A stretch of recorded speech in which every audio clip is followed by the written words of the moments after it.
En nuestro conversatorio pasado hemos hablado sobre la pareja de gemelos divinos más famosos en la mitología clásica, los hermanos Dioscoros, Castor y Pólux o Polideuces.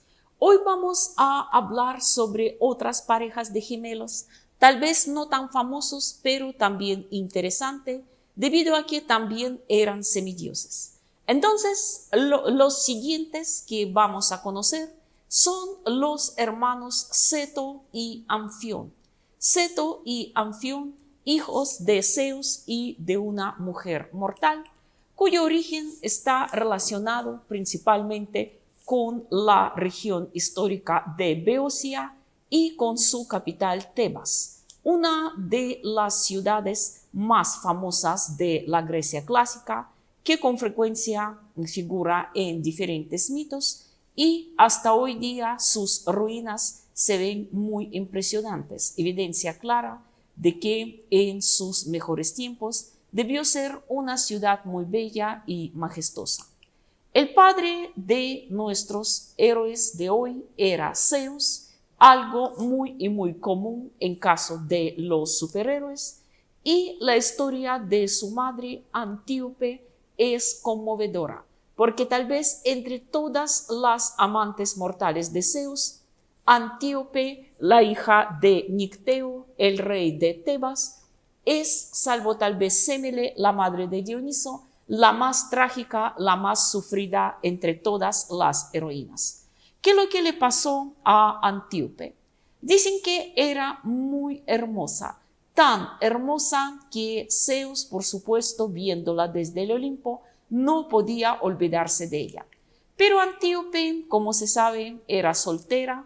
Su padre, y esto parece un tanto extraño, no se apresuraba mucho a buscarle marido. De ahí corrían rumores incluso que Nicteo sentía hacia su hermosa hija algo más que experimentaba hacia su hija, algo más que los sentimientos paternales, porque realmente actúa en relación a su hija con unos celos y posteriormente con una maldad exagerada, diría yo. Pero un día Antíope ha ido a pasear sola al bosque, cansada, se quedó dormida y Zeus se le acercó, esta vez transformado en un sátiro. Como se sabe, Zeus ha tenido muchas formas muy particulares de acercarse a sus amantes divinas y mortales, convertido en toro a Europa, en cisne a Leda y también bajo la forma de una lluvia de oro a Danae, y pues con Antíope, por alguna razón, tal vez para tratar de mimetizarse dentro del paisaje boscoso, lo hizo bajo la forma de un sátiro y la poseyó sin que la pobre joven se diera cuenta si todo lo que le había ocurrido fue un sueño o la realidad. Fue así como la joven quedó embarazada de Zeus. Y como el embarazo era gemelar, comenzó a notarse con bastante, digamos, mucho antes de que llegara el parto. Su padre se puso furioso hasta tal punto que comienza a golpearla, a maltratarla, tratando de arrancarle la verdad sobre aquel amante quien la dejó preñada. Antíope, entre lágrimas, no sabe realmente qué decir. Dice que había soñado en el bosque y cree que aquel sátiro que la dominó había sido algo más que un simple habitante del bosque, sino lo más seguro, el mismísimo Zeus. Pero su padre no le cree. Seguramente piensa que su hija se había entablado alguna relación secreta con algún cazador, con algún pastor, con algún leñador, con cualquiera de aquellos aldeanos que podían encontrar en el bosque. La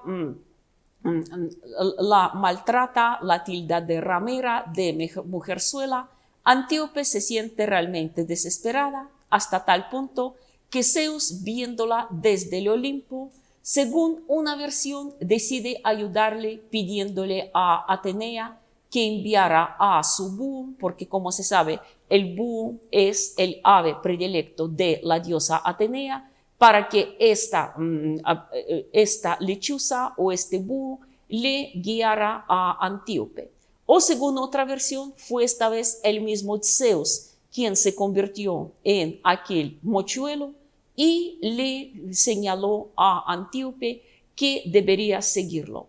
Antíope abandona el palacio, abandona la casa paterna sin pensarlo dos veces, tan mal, tan desesperada se sentía, y guiada por aquel ave mágico, la futura madre cruza un buen trecho, como podemos ver, marcha de Tebas hacia el sur, cruza el istmo de Corinto y finalmente llega a la ciudad de Sición, una ciudad situada, como podemos ver aquí, al norte de Peloponeso, junto al Golfo de Corinto.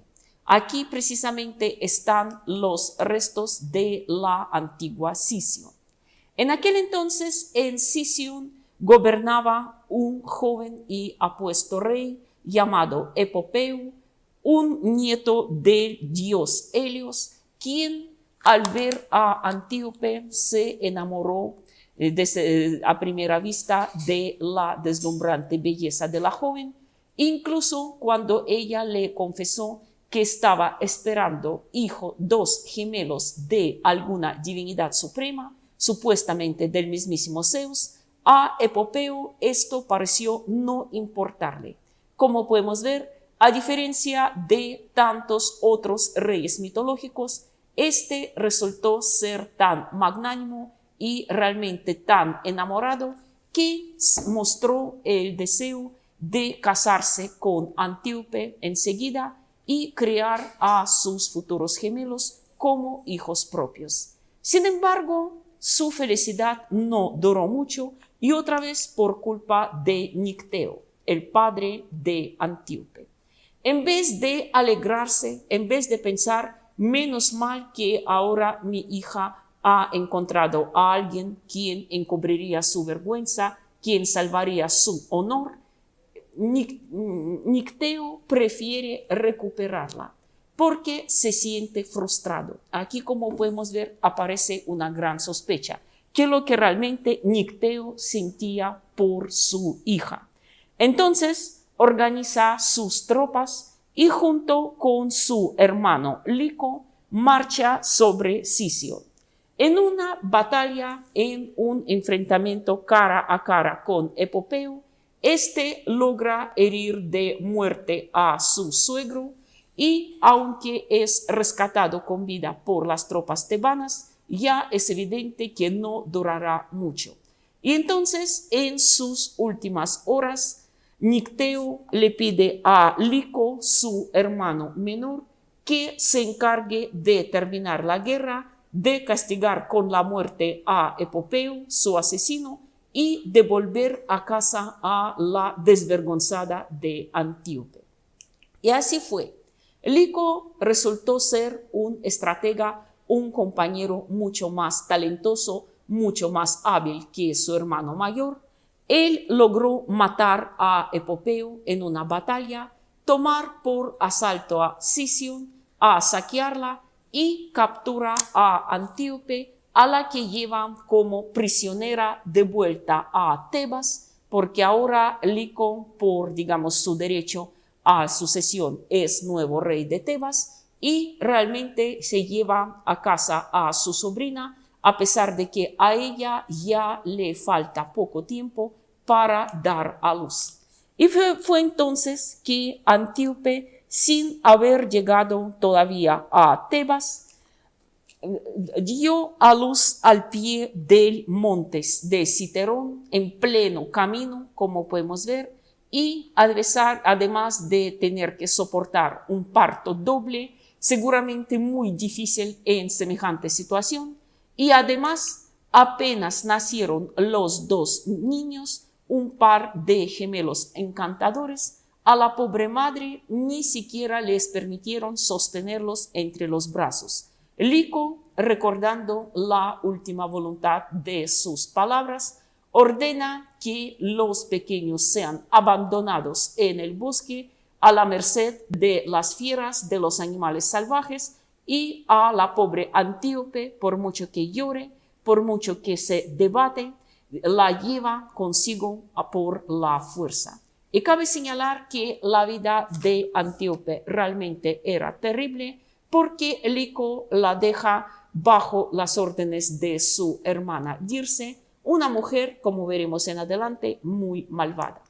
Sin embargo, los niños no mueren. Como se sabe, cuando los hijos de los dioses son abandonados en algún lugar, en algunas circunstancias peligrosas, por lo general, su padre, aunque no puede intervenir directamente en su destino, encuentra la forma de salvarlos. Y fue así como Zeus hizo guiar a un pastor quien cuidaba sus ovejas y cabras allá mismo, al pie del monte Citerón, justo hacia el lugar donde yacían abandonados los pobres gemelos.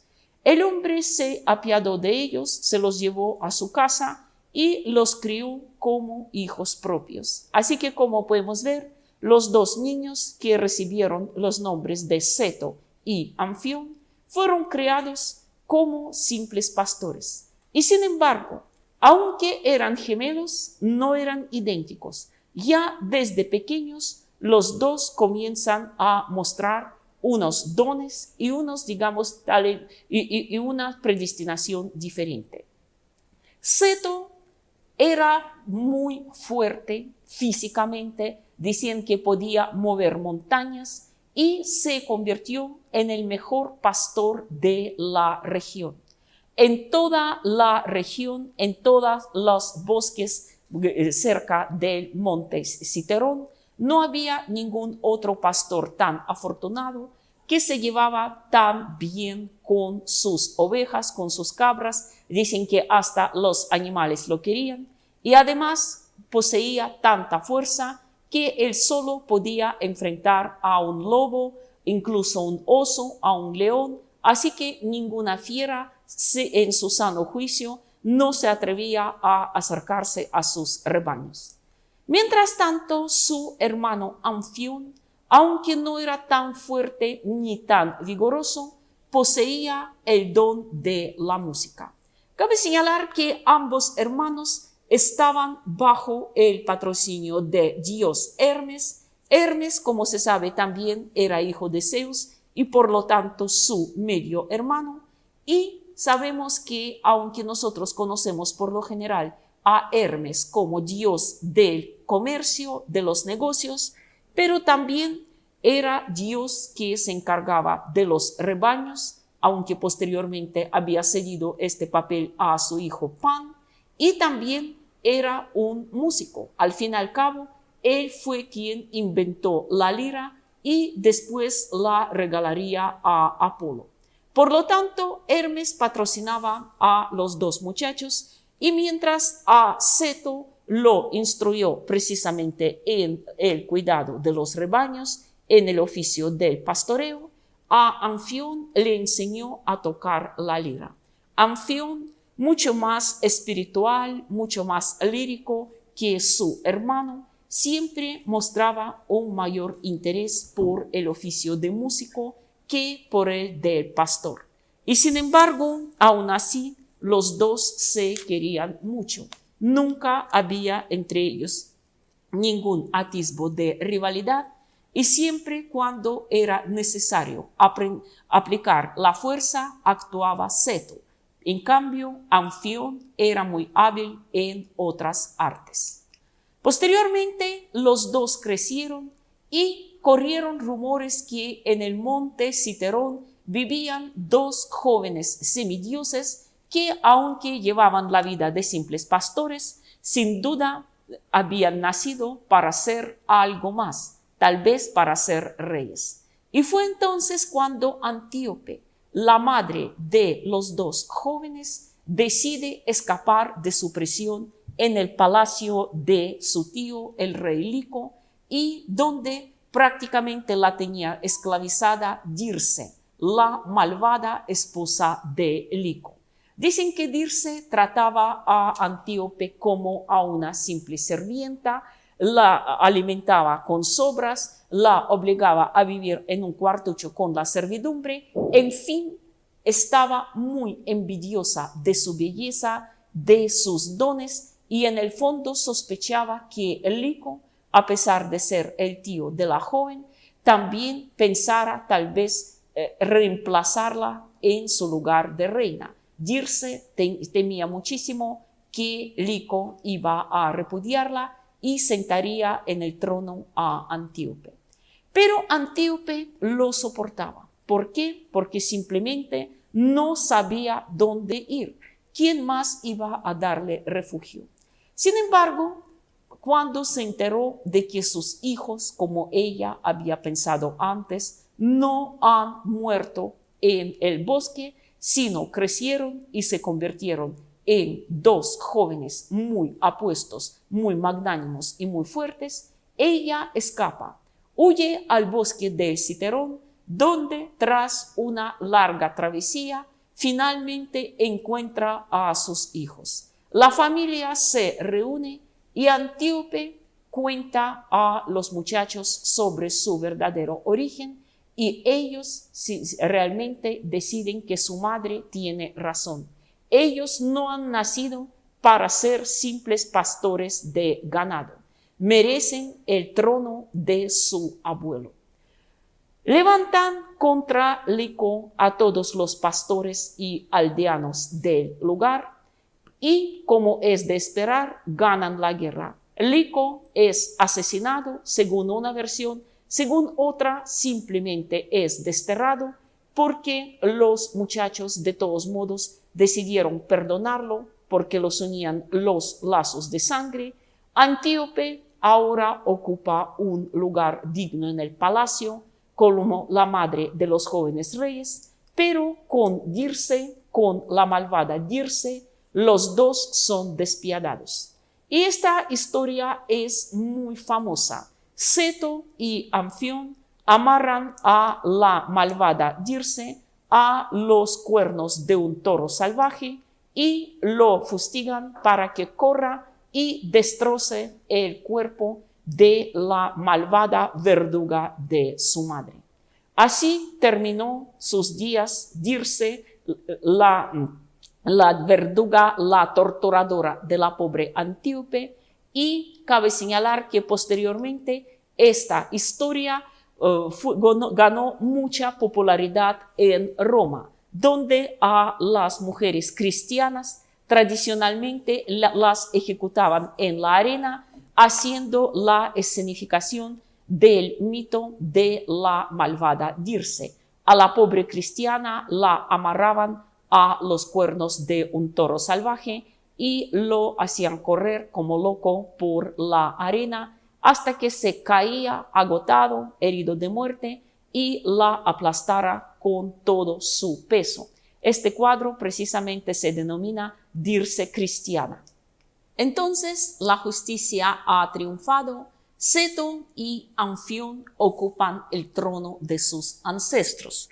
Curioso que entre los dos no surja nada parecido a la rivalidad, ni ahora, cuando se convirtieron en los reyes de Tebas, deciden simplemente reinar conjuntamente, entendiendo que se autocomplementan muy bien.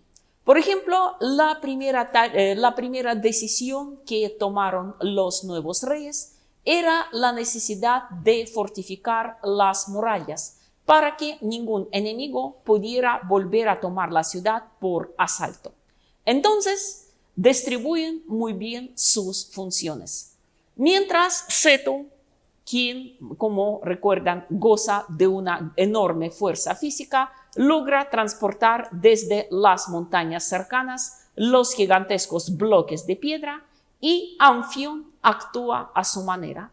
Toca su lira y lo hace con tanta maestría, con tanta habilidad, que las rocas traídas por su hermano se ponen a bailar y acomodarse formando paredes. Cabe señalar que esta historia de Anfión construyendo las murallas de Tebas con ayuda de su música es muy famosa y los pintores de diferentes épocas representan a Anfión con distintos instrumentos musicales, más bien al estilo de su época. Aquí, por ejemplo, lo vemos tocando el violín y aquí una especie de laúd. Pero el sentido de la historia es el mismo. Las rocas flotan en el aire, bailando y acomodándose, van formando las murallas de Tebas. Así como podemos ver, reforzando las fortificaciones de su ciudad, los dos jóvenes reyes gozaron de mucho amor de sus súbditos porque ellos, como podemos ver, no hicieron trabajar a nadie. Todo el trabajo lo cumplieron entre ellos dos. Luego, por supuesto, necesitan esposas, necesitan casarse. Y tal como siempre estaban muy unidos, las dos bodas se celebran el mismo día.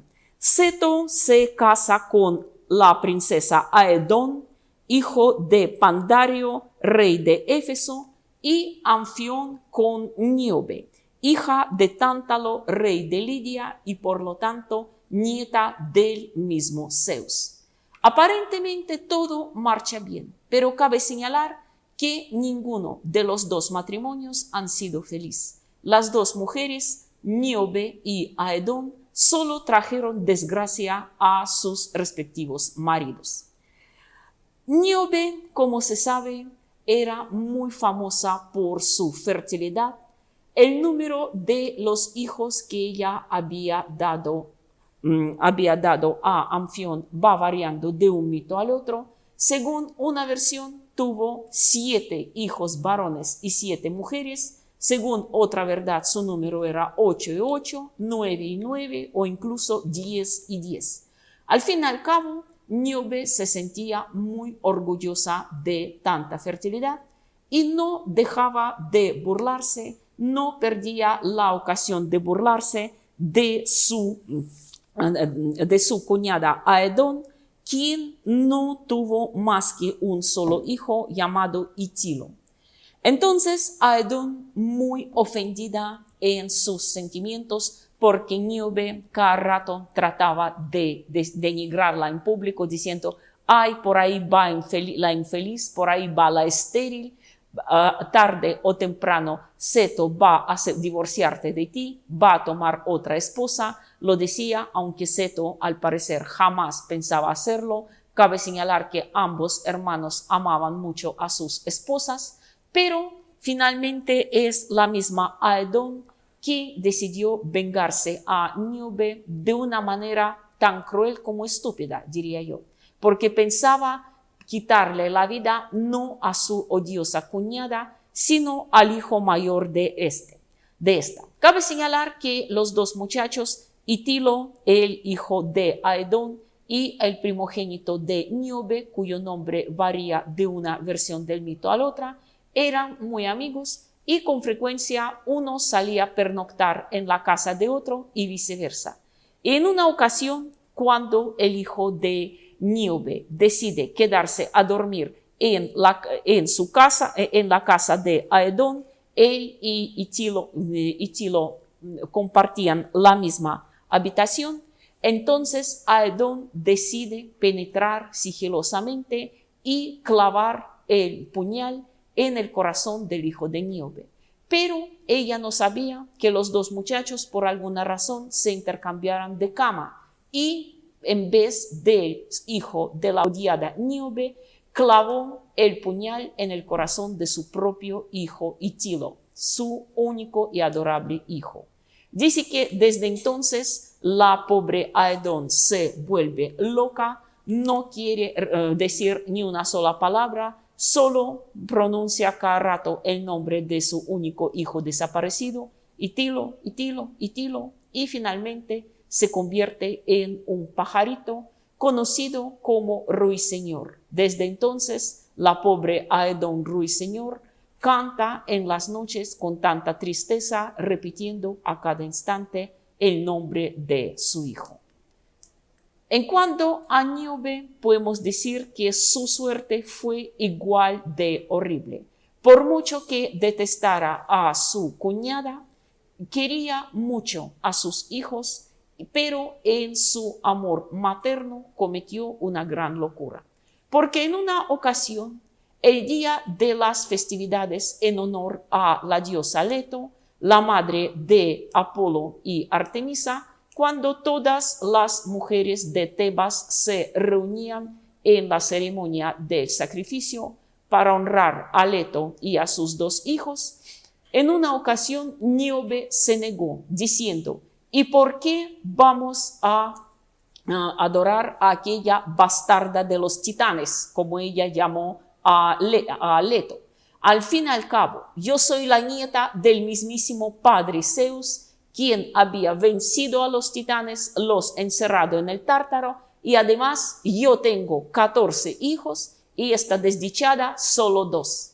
Imagínense, decir estas palabras sin duda alguna fue un craso error. Leto se sintió enfadadísima porque no recibió los honores, no recibió los sacrificios habituales.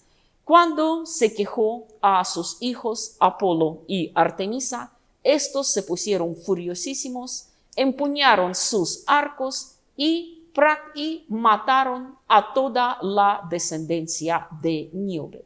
La muerte de los Níobidas, así son conocidos los hijos de Níobe en la mitología, era un motivo muy frecuente de muchas obras de arte, de pinturas, de esculturas, de cuadros, los cuerpos de los jóvenes hijos e hijas de Níobes atravesadas por las flechas, dando su último respiro, cayendo, respirando afanosamente, es muy famoso. Y siempre, como podemos ver, Níobe aparece desesperada y Apolo y Artemisa como unos verdugos despiadados.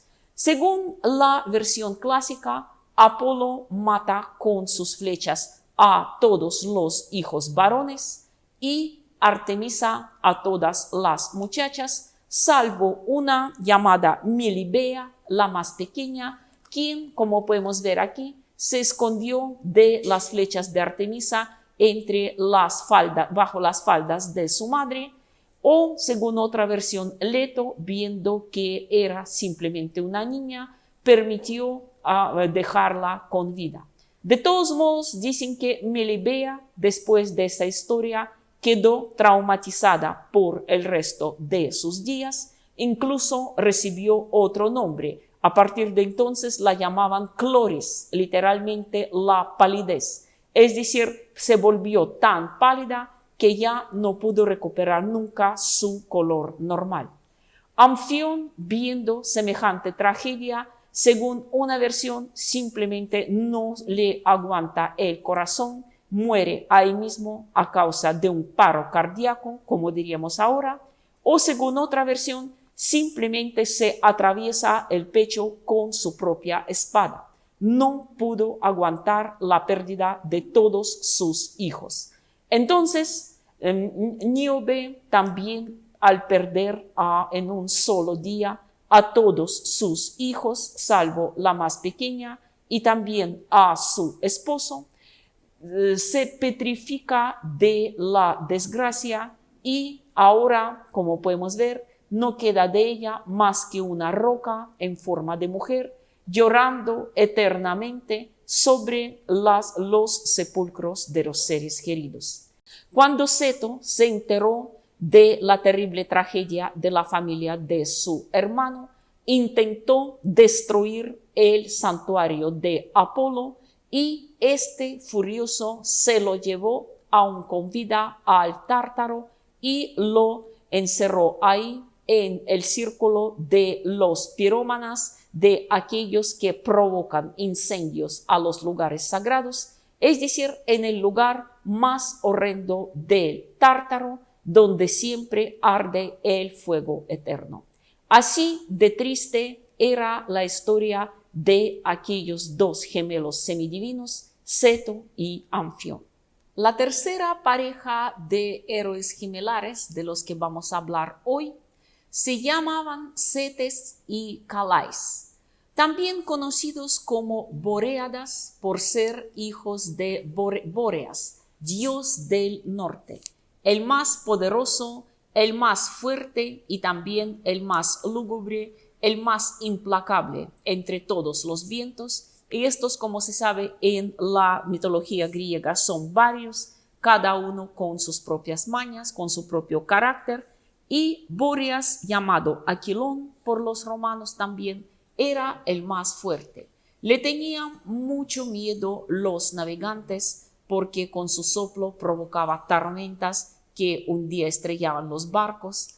También poseía tanto poder que podía convertirse en diferentes aves o animales. Se cree que más que todo le gustaba convertirse en un corcel o en un caballo, perseguir a las yeguas, y después de estos apareamientos nacían unos potros veloces como el mismo viento. Se cree, por ejemplo, que el famoso Bucéfalo, el caballo de Alejandro Magno, también era un descendiente de una de aquellas yeguas amantes de Bóreas. Él tenía su reino, según creían los griegos, en un lejano país en el extremo norte llamada Hiperbórea, un país mitológico con frecuencia, como se sabe, mencionado en el género literario de fantasy, pero existió o no existió, podemos tan solo imaginar. Los griegos lo ubicaban bien al norte y en cierto modo consideraban que los hiperbóreos, al igual que los etíopes, su opuesto, quienes vivían lo más lejos al sur, eran los pueblos más afortunados, más queridos por los dioses, y que los reyes de Hiperbórea tenían un vínculo especial con los dioses, más que todo con su soberano, el viento Bóreas. Pero Bóreas también se enamora. Sí, hasta los vientos más fuertes, más poderosos se enamoran, y el objeto de su pasión era Oritia. Oritia, la hija de Erecteo, el legendario rey de Atenas, y Erecteo, como se sabe, era considerado hijo biológico de la mismísima Atenea con Hefesto. Por lo tanto, como podemos ver, Oritia también tenía una genealogía divina. Podía ser considerada la nieta de mismísima Atenea. También dicen que era muy bella y también muy inteligente. Tenía centenares de pretendientes, pero el viento del norte la quiso para él. Al principio intentó hacer un pedido de mano formal, se presentó al palacio de su padre, trayéndole todas las riquezas de Hiperbórea, aquella tierra lejana. Más que todo dicen que pieles de animales desconocidos en Grecia, ámbar y otros tesoros. Y sin embargo, aunque Erecteo debió ser muy complacido ante aquel regalo de boda tan generoso, no quiso entregar a su hija al viento del norte, pensando que en un país tan lejano su hija va a sufrir mucho del frío, del viento y de todas las demás incomodidades a los cuales no están acostumbradas las hijas de la soleada Grecia. Entonces Bóreas simplemente la rapta, se la lleva sin decirle nada a nadie. No sabemos si la misma Oritia quiso aquel matrimonio o no. Cabe señalar que el rapto de Oritia por Bóreas también es un motivo muy frecuente en el arte, y mientras en algunas pinturas la joven aparece debatiéndose desesperadamente entre los brazos de su raptor, en otra ella, como podemos ver, casi se deja llevar bajo el brazo como si fuera nada más que un paseo divertido. Así que al fin y al cabo, ya sabemos, a las mujeres en la antigua Grecia nadie le preguntaban si querían casarse o no. Al parecer a Oritia no le fue tan mal en Hiperbórea, logró acostumbrarse y no solo nunca intentó escapar, sino que le dio a su esposo 4 hijos, 2 hijas, Quione y Cleopatra, y posteriormente una pareja de gemelos, Seto y Calais. Seto y Calais eran unos jóvenes realmente extraordinarios, porque dicen que apenas llegaron a la adolescencia, se les comenzaron a crecer las alas. Y en diferentes pinturas la ubicación de aquellas alas va variando. En la mayoría de los casos aparecen como ángeles cristianos con aquellas alas clásicas creciéndoles de la espalda. En otros tienen alas en los tobillos. En los terceros, como podemos ver aquí, por ambos lados de la cabeza. También dicen que estas alas podían tanto crecer como disminuir de tamaño hasta hacerse invisible.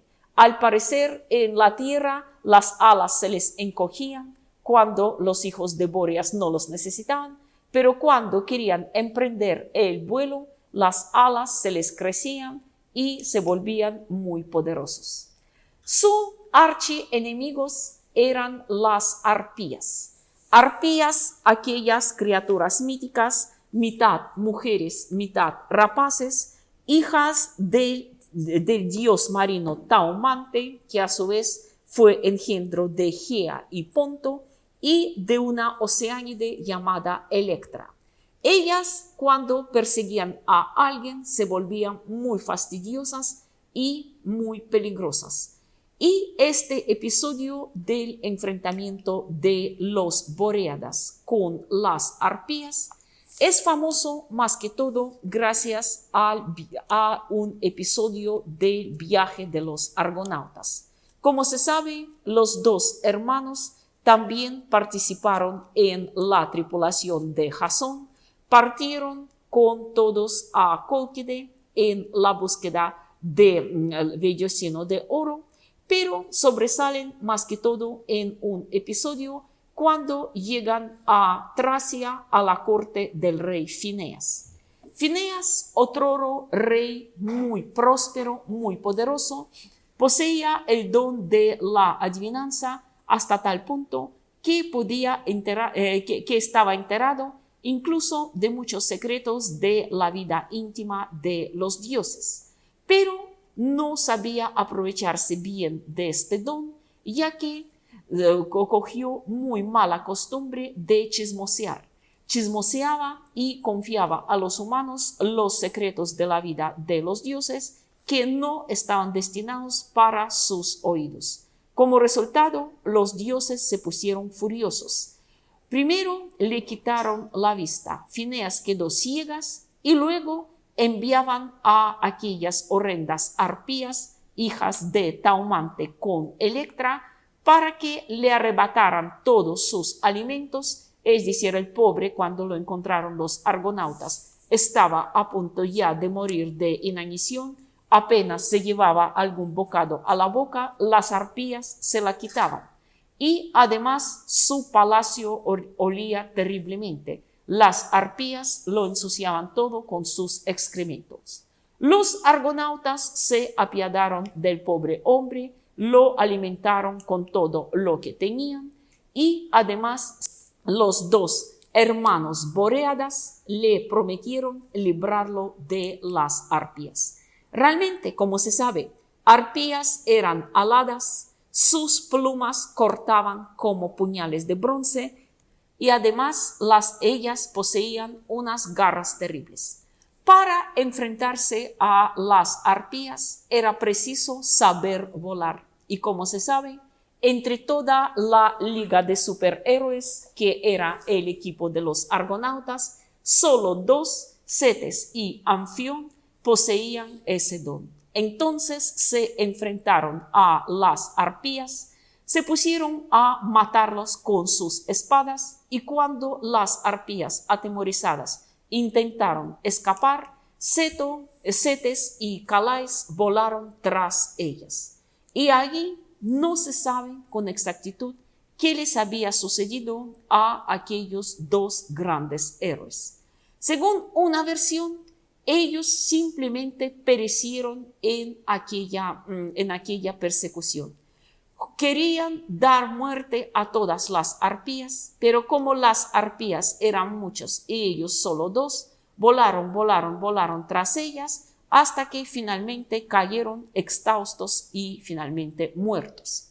O según otra versión, mataron a la mayoría de las arpías, les persiguieron casi hasta los confines del mundo, pero entonces se les apareció la diosa Iris, la mensajera de los dioses, y les dijo que ya los dioses decidieron perdonar a Phineas, le devolvieron la vista y que las arpías no iban a molestarlo nunca más. Entonces los dos héroes simplemente volaron de regreso y continuaron el viaje con los argonautas. A favor de esta, versión, dice un episodio que los dos hermanos participaron más tarde en los juegos fúnebres en honor de Peleas, que ahí Cetes y Calais ganaron la carrera. Pues algunos consideran que no era una victoria bien limpia porque, como se sabe, tenían alas en los pies y los demás participantes no. De ahí la versión que Hércules, quien también participó en estas carreras, se puso furioso, comenzó a reclamar el premio para él mismo y cuando los Bóreadas se oponen, Hércules simplemente los mata. Los mató y luego dicen que arrepentido los encerró con sus propias manos para que no volvieran a perseguirlo y colocó sobre sus tumbas dos grandes peñascos que se ponían a moverse y a sonar cada vez que venía su padre, es decir, cada vez que sonaban el viento del norte. Según otra versión, ellos también mueren de la mano de Hércules, pero por otra razón, porque simplemente en una ocasión Bóreas, el padre de los dos, estaba a punto de hundir el barco de Hércules en una tormenta, o simplemente por el episodio con Hilas, aquel muchacho acompañante de Hércules en el viaje de los argonautas, cuando recordamos durante la demora en Colofón, cuando Hilas va por el agua y es raptado por las ninfas, Hércules se niega a seguir el viaje, se pone a buscarlo y que como si fueran los Bóreadas, quienes convencieron a los demás argonautas no seguir esperando, sino proseguir con el viaje hacia Cólquida. Al fin, como podemos ver, Hércules pudo haber tenido muchísimos motivos para disgustarse con los Bóreadas. Y según otra versión, dicen que ellos, tras la muerte, fueron convertidos por su padre en los vientos, así que siguen soplando junto con él sobre los mares y las montañas de Grecia. Esto es la historia de Cetes y Calais, otra pareja divina de gemelos.